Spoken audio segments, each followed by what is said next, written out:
Bom dia a todos. Quero, em nome da Procuradora-Geral da República de Moçambique, a doutora Beatriz da Consolação Buchil, agradecer o convite que a Procuradoria-Geral da República de Cuba, em particular o senhor Procurador-Geral, o doutor Dário Cura, formulou a nossa instituição para tomarmos parte neste evento, que é um dos mais prestigiados, onde se encontram cientistas de nível de direito aqui na zona ibero-americana. Sentimos-nos bastante honrados pela oportunidade que nos dão de trocarmos a nossa experiência convosco e, apesar de virmos de longe da África Austral, sentimos que os desafios que nós temos são comuns e são iguais. Agradecemos a hospitalidade do povo cubano, que tem estado a despender-nos desde a nossa chegada e em todos os encontros que nós tivemos. Na verdade, esta relação boa que nós temos não é de hoje, é já de longa data e agora assenta-se num acordo que nós assinamos com a Procuradoria-Geral de Cuba, que já começou a produzir efeitos visíveis. Na verdade, há bem pouco tempo, em setembro, estivemos em Maputo, uma delegação que era chefiada pelo Dr. Dimas Gandol, que teve uma brilhante intervenção nas segundas jornadas jurídicas do Ministério Público moçambicano, que coincidiram com a celebração das bodas de prata da Procuradoria-Geral da República de Moçambique. Por outro lado, a Fiscalia-Geral daqui de Cuba recebeu as nossas colegas do Gabinete de Combate à Corrupção, que ainda estão cá, que desde o dia 18 estiveram a trocar experiências com Cuba. Isto é materialização de um sonho, o sonho do comandante-em-chefe Fidel Castro e do Marechal da República de Moçambique, Samora Moisés Machel, de ver os nossos dois povos unidos, caminhando na união e na unidade. Samora Machel foi morto em 1986, ao que tudo indica, com uma mão do regime de apartheid da África do Sul, um regime de segregação racial. Ele morreu sim, mas os seus sonhos persistem e continuamos a trabalhar para a sua concretização, para a felicidade da África do Sul, da África Austral e de todo o mundo.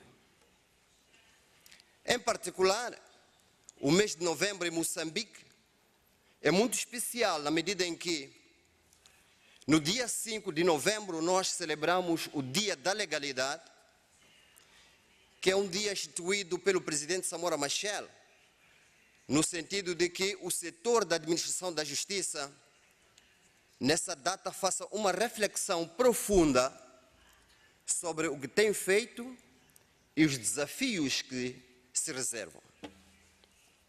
Caros colegas, minhas senhoras, meus senhores, por força da Constituição de Moçambique, o Ministério Público moçambicano constitui uma magistratura hierarquicamente organizada, subordinada ao Procurador-Geral da República. E hoje, como resultado da emancipação da mulher, uma luta que Samora Moisés Machel vinha empreendendo, temos uma mulher forte à frente da Procuradoria-Geral da República de Moçambique.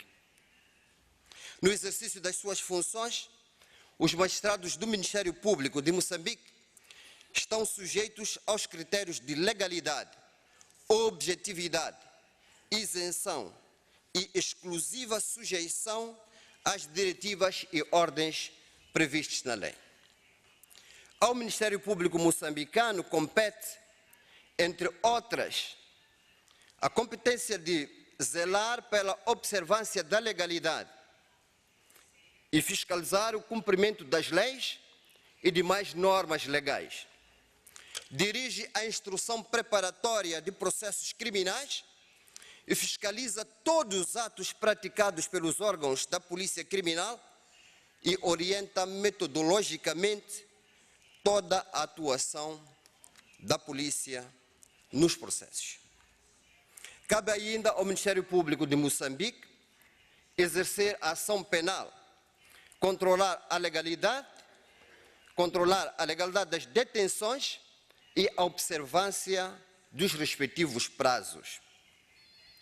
Para isto, nós contamos com procuradores que diariamente fazem a triagem em todos os estabelecimentos prisionais, em todos os postos policiais, em todas as celas dos comandos policiais, para garantir que os detidos sejam presentes ao tribunal em tempo útil e dentro dos prazos para efeitos de legalização ou então de julgamento imediato nos casos mais simples. Os procuradores moçambicanos participam na definição da estratégia de prevenção e combate à criminalidade, juntamente com os demais órgãos de manutenção da lei, segurança e tranquilidade pública. Para além disto, cuidam da defesa dos interesses dos menores e também dos direitos coletivos e difusos.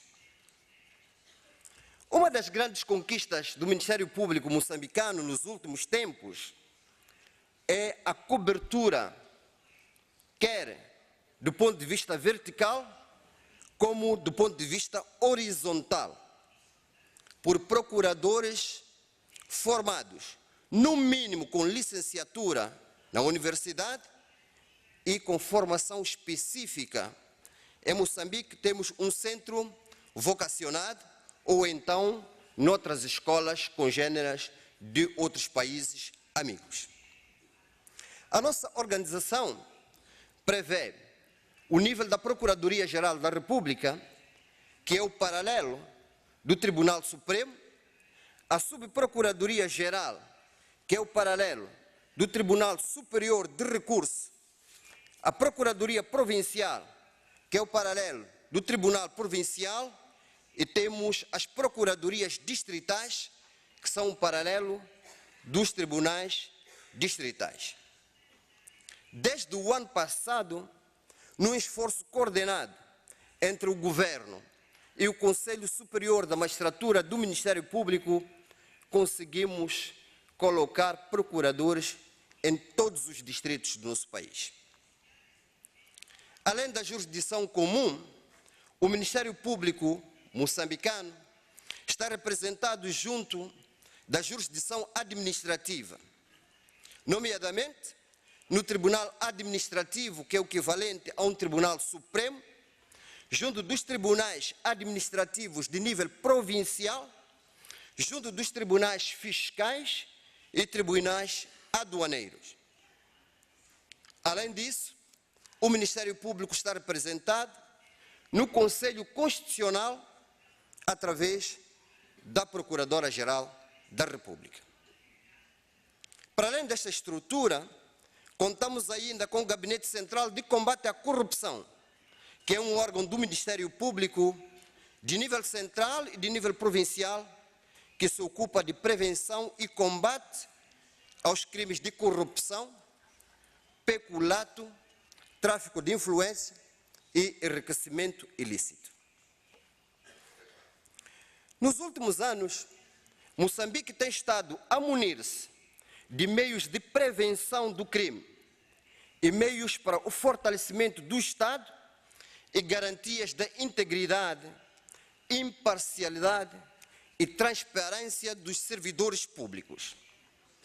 Há 2 anos, a Assembleia da República de Moçambique aprovou a Lei de Probidade Pública, que estabelece as regras de moralização do setor público e a forma como os servidores públicos devem lidar com os bens do Estado. Esta lei regula, por exemplo, o recebimento de ofertas por servidores públicos, regula a matéria de conflito de interesse, estabelece a obrigação de declaração de bens ou do patrimônio dos servidores públicos. E esta declaração é feita junto da Procuradoria, com exceção da declaração dos procuradores, que é feita junto do Tribunal Administrativo. Esta lei institucionaliza também as comissões de ética pública em todas as instituições públicas, incluindo as empresas públicas. A lei já está a produzir os seus efeitos.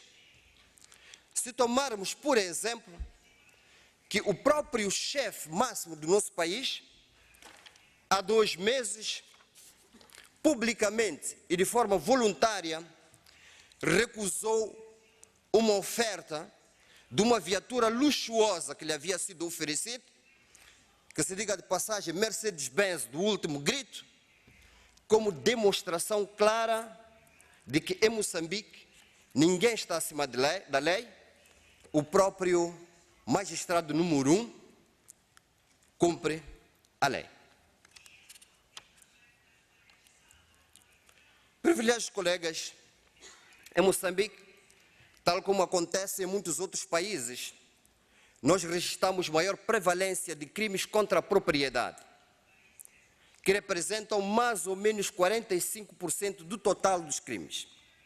Destes crimes, podemos destacar os furtos, as burlas, abuso de confiança e roubos. E também temos alguns roubos com recurso a armas. A outra categoria de crimes que constitui preocupação no nosso país é a dos crimes contra as pessoas, onde nós podemos destacar as ofensas corporais, voluntárias e involuntárias, os homicídios e outros. Entretanto, nos últimos 3 anos, registramos em Moçambique um novo tipo de crime que veio nos apanhar de surpresa, que são os casos de raptos. São cerca de 0,002% do total dos crimes registrados. É verdade que, do ponto de vista numérico e do ponto de vista estatístico, este número é insignificante, mas pela forma hedionda, a forma bárbara como estes crimes foram perpetrados, resultou um grande abalo na nossa sociedade. É um fenômeno que se caracteriza pela violência física, violência psicológica, cárcere privado, intimidação, extorsão, roubo e associação para delinquir.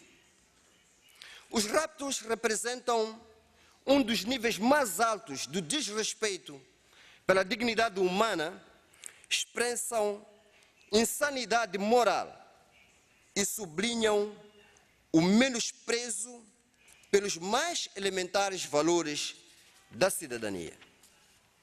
São crimes em que o ser humano é sequestrado e usado como mercadoria, cujo preço é fixado de forma arbitrária e de forma nojenta para que a pessoa possa ser restituída à liberdade.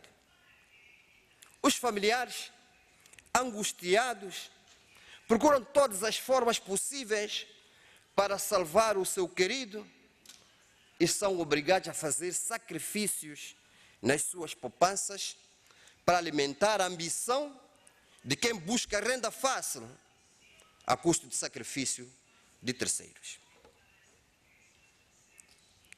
Tivemos que nos preparar Como dizia no princípio, quando os crimes entraram, os crimes de rapto começaram, encontraram-nos de surpresa, a começar pelo próprio legislativo. Ou seja, na altura, nós tínhamos o Código Penal que não previa o crime de rapto com as características específicas que se verificavam, e era preciso, para punir, fazer um exercício muito grande de conjugação de diversos artigos e diversos tipos de crime. Era preciso fazer a conjugação do crime de coação física, de cárcere privado, de ameaça, de roubo e extorsão. O Procurador-Geral da República levou esta preocupação ao Parlamento na sua informação anual de 2013. Em Moçambique, o Procurador-Geral da República anualmente vai à Assembleia da República falar sobre o Estado Geral da Justiça. E nessa altura aproveitou colocar esta preocupação. Em resposta imediata, a nossa Assembleia aprovou uma lei que introduziu alterações ao nosso Código, passando a prever o crime de rapto e a puni-lo de forma severa. Tivemos internamente que nos organizar, criando maior capacidade para enfrentar este crime. E, por determinação da Procuradoria-Geral da República, a nível da polícia, foram criadas brigadas especiais que cuidam da investigação deste crime. São brigadas que integram instrutores, agentes de inteligência, mas sempre orientados metodologicamente por um Procurador da República. A nível da Procuradoria-Geral da República, foi criada uma equipa multidisciplinar, que nós demos o nome de Grupo de Crise, que tem como função fundamental fazer a supervisão da investigação de todos os crimes que decorrem e estabelecer os possíveis links entre estes crimes. E foi graças ao trabalho desta equipe que foi possível identificar agentes comuns nas diversas ações criminosas. Por outro lado, a Procuradoria-Geral da República tomou dianteira na discussão e reflexão deste tema, abrangendo vários setores importantes no país. Juízes, procuradores, líderes religiosos, membros das sociedades civis, empresários, acadêmicos, representantes de instituições financeiras, das telefonias e da comunicação social. A articulação com as instituições financeiras tem importância particular para a identificação de casos de saída de dinheiro do sistema financeiro para alimentar os raptos, bem como identificar casos de dinheiro sujo, dinheiro de raptos, que possa ser introduzido no sistema financeiro. É nesta ótica que introduzimos alterações na nossa lei de branqueamento de capitais, de tal sorte que se impõe que os bancos comuniquem ao Gabinete de Informação Financeira de Moçambique todas as transações suspeitas. Para além disso, foi introduzida uma medida cautelar da possibilidade de apreensão de valores que sejam depositados que tenham proveniência ilícita. Com as telefonias móveis, a nossa conversa teve maior importância se tomarmos em conta que muitas das exigências ou cobranças de pagamentos eram feitas através de telefonia. E era então necessário termos capacidade de identificar as chamadas que são realizadas, identificar as pessoas que usam e identificar os locais onde essas chamadas são efetuadas. tivemos também um grande momento de reflexão com a comunicação social. Porque, na verdade, existe um dilema que é de ver como comunicar, mas sem prejudicar o trabalho da investigação. Como todos os colegas sabem, o êxito de uma investigação criminal pode depender, em larga medida, do sigilo que se mantém durante a fase de investigação. A publicidade de existência de um trabalho investigativo pode, muitas vezes, ser incompatível com os resultados que se pretendem. Para além de que, é preciso notar que, algumas vezes, a divulgação de atitudes criminais sem o devido cuidado podem dar ou incentivar a nossa juventude a praticar esses crimes por mera imitação. Por fim, temos estado a trabalhar e a nossa Assembleia da República aprovou a Lei de Proteção de Testemunhas, declarantes e outros intervenientes processuais para darmos a garantia de que todos aqueles que colaboram poderão ser protegidos. Como sabemos, o crime desta natureza é bastante violento e o seu sucesso deriva muitas vezes da capacidade de intimidar as pessoas para estas pessoas não poderem colaborar. É por essa razão que temos estado a trabalhar no sentido de dar garantias a todos que nos dão apoio para que possam contribuir sem o medo de serem perseguidos ou identificados. Quero compartilhar com os colegas uma breve estatística destes casos. Nos últimos 3 anos, registramos acima de 50 raptos e 42 casos foram já acusados. Estamos acima de 75% e destes 80% já foram julgados e as pessoas condenadas. Em síntese, temos estado ultimamente a investir a nível da formação de quadros, a formação de procuradores, a formação de agentes de investigação e de inteligência em matéria criminal. Estamos também a investir bastante na área de cooperação internacional e também na mobilização da capacidade técnica das instituições de combate e prevenção à criminalidade. São estas informações que queria partilhar com os colegas, mas antes de terminar, quero reiterar o agradecimento da Procuradoria-Geral da República por esta oportunidade e reiterar que apreciamos bastante a força, a coragem e a determinação do povo cubano de levar avante os sonhos que fundamentaram a Revolução. E nisto estamos juntos, colegas. E muito obrigado pela atenção dispensada.